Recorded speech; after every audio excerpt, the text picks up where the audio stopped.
রামপ্রসাদ, এমন নিষ্ঠা ভরে পুজো দেখে প্রাণ একবারে ভরে গেল। আমরা ধন্য যে আপনার সান্নিধ্য পেয়েছি। এমনভাবে বলবেন না জয়দা মশাই, গিন্নিমা। মায়ের পুজোটুকুই তো আমি করতে পারি, এইটুকুই তো আমার সব। এই মেচকা, হ্যাঁ মেচকা, আজ তো মা কালীর পুজো, তুই আমাদের মা কালীর গল্প শোনাবি না? মা কালীর মাহাত্ম্যর গল্প শোনা না রে। কি বলবো বলুন তো জয়দা মশাই, গল্প শুনতে চাইছো? আপনারা একটু বসুন না। হ্যাঁ হ্যাঁ, তুমি শুরু করো। হ্যাঁ, আয় আয়, বস দেখি সবাই। বলছি রামপ্রসাদ, আমরাও শুনবো। এই বসে বললাম, বসো বসো বসো, বলো। বেশ। কালী কালী মহাকালী, আগে বলো কালের অর্থ কি জানো? কালের এক অর্থ হলো সময়। অসুরদের নিধন করবার পর আমার মা কালী অর্থাৎ দেবী সেই কালের নিয়ন্ত্রক হয়ে ওঠেন, তাই তিনি কালী। কালের আরেক অর্থ হলো সংহার। দেবী এক কথায় সংহার কর্ত্রী, তাই তিনি কালী। দেবী ছিলেন দেবাদিদেব মহাদেবের স্ত্রী। দেবাদিদেব মহাদেবের আরেক নাম মহাকাল, তাই তিনি দেবী মহাকাল। এছাড়াও দেবীর গাত্রবর্ণ হলো কালো, তাই তিনি কালী। শাস্ত্র অনুযায়ী দেবী সৃষ্টি, স্থিতি এবং বিনাশিনী অর্থাৎ মহাপ্রলয়ের কর্ত্রী। কালকেও তিনি গ্রাস করেন, তাই তিনি কালী। দেবী কালীর সৃষ্টি হয় মহাদানব রক্তবীজকে বধ করার জন্য। রক্তবীজ? এ কোন দানব রে মেচকা?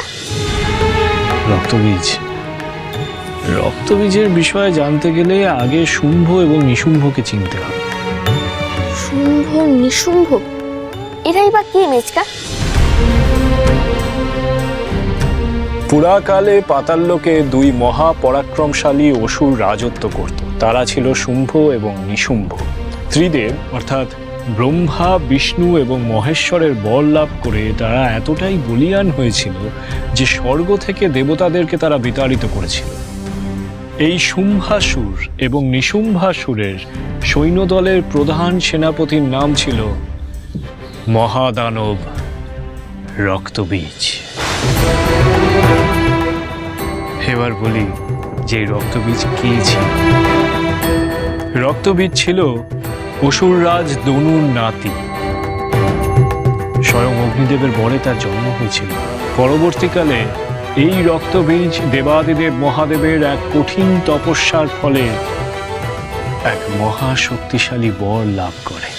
ওম নমঃ শিবায়, ওম নমঃ শিবায়, ওম নমঃ শিবায়।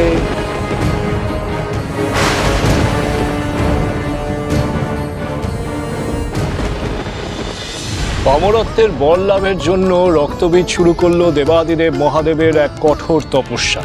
এবং একদিন সেই কঠোর তপস্যাতে সন্তুষ্ট হয়ে দেবাদিদেব মহাদেব স্বয়ং আবির্ভূত হলেন রক্তবীজের সামনে। রক্তবীজ তখন দেবাদিদেব মহাদেবকে বলল, হে মহাদেব, আমাকে আপনি মৃত্যুঞ্জয় হওয়ার বর দিন। দেবাদিদেব মহাদেব তাই শুনে তখন বললেন, এ অসম্ভব রক্তবীজ, এই ত্রিভুবনে কেউ মৃত্যুকে রোধ করতে পারে না। মৃত্যু অপ্রতিরোধ্য, মৃত্যু অবশ্যম্ভাবী। দেব, দানব, মানব, কিন্নর, পক্ষী, নাগ, রাক্ষস কেউ পারে না। এমনকি সমস্ত প্রাণীকুল এবং নক্ষত্ররাজি প্রত্যেকেরই নির্দিষ্ট আয়ুষ্কাল আছে। রক্তবীজ তখন বলল, বেশ, তবে দেবাদিদেব মহাদেব, আমাকে আপনি এমন বর দিন যাতে যুদ্ধক্ষেত্রে আমি অপ্রতিরোধ্য থাকি, যাতে আমার শরীরের এই রক্ত বৃথা যায় না। মহাদেব তখন স্মিত হেসে বললেন, তথাস্তু, তবে তাই হবে। বুঝছো, আমি তোমাকে এমন বর দান করলাম যা তোমাকে রণক্ষেত্রে অপ্রতিরোধ্য করে তুলবে। তোমার শোণিত বৃথা যাবে না।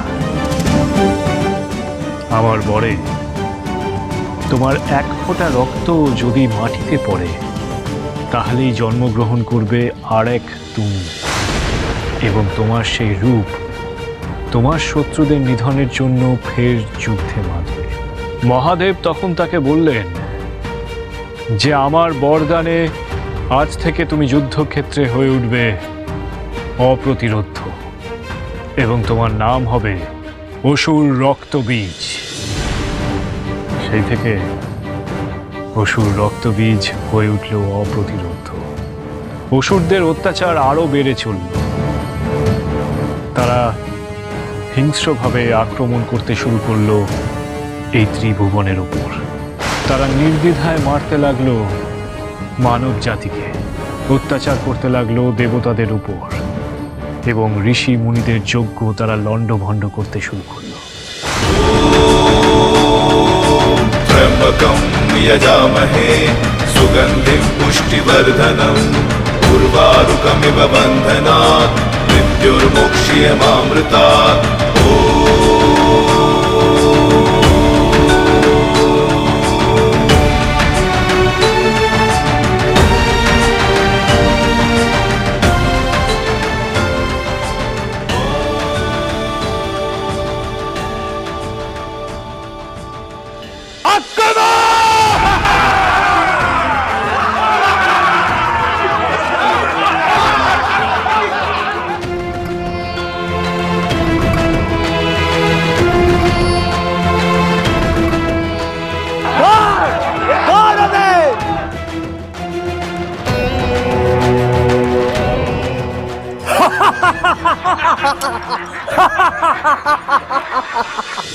এরপর রক্তবীজের বলে বলিয়ান হয়ে শুম্ভ এবং নিশুম্ভ মর্তলোক জয় করে স্বর্গলোক আক্রমণ করে বসল।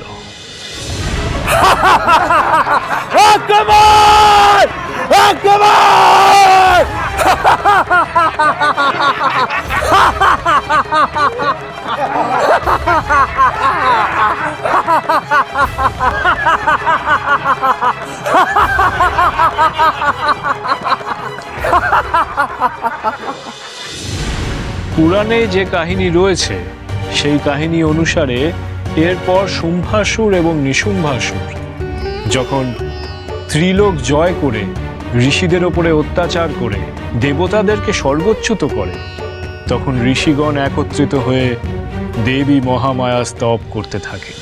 কারণ এর পূর্বেও দেবী মহামায়াই তাদেরকে রক্ষা করেছিলেন দুর্গমা আসুরের হাত থেকে। অং তং সহ অং তং সাদা তং সহ।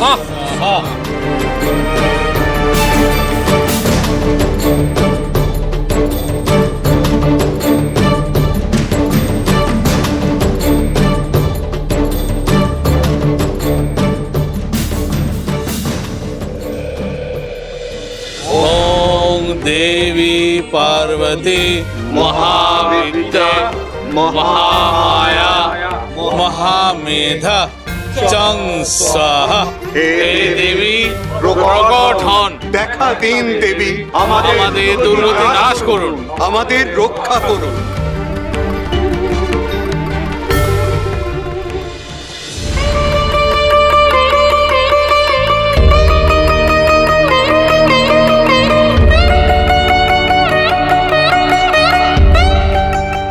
হে ঋষিগণ, কি হেতু আপনাদের আগমন? দেবী আপনি সর্বজ্ঞ, আপনি সবই জানেন। শুম্ভ আর নিশুম্ভর অত্যাচারে সৃষ্টি আজ ছারকার হতে বসেছে। আপনি আমাদের রক্ষা করুন দেবী, রক্ষা করুন। শুম্ভ নিশুম্ভর সেনাপতি অসুর রক্তবীজ আমাদের স্বর্গ থেকে বিতাড়িত করেছে। আমাদের অস্ত্র শস্ত্র সমস্ত কিছু কেড়ে নিয়েছে। আমরা কোনো রকমের প্রাণ নিয়ে পালাতে সক্ষম হয়েছি। আমাদের রক্ষা করুন দেবী, অসুরদের হাত থেকে উদ্ধার করুন স্বর্গ। হে মাতা, হে জগৎ জননী, আপনি এই মহাপাপীদের শাস্তি বিধান করুন। মর্তবাসী এই অসুর ভাতৃদ্বয়ের অত্যাচারে অতিষ্ঠ, তাদের অত্যাচারে মর্তে ধর্মের অস্তিত্ব আজ মহা সংকটে।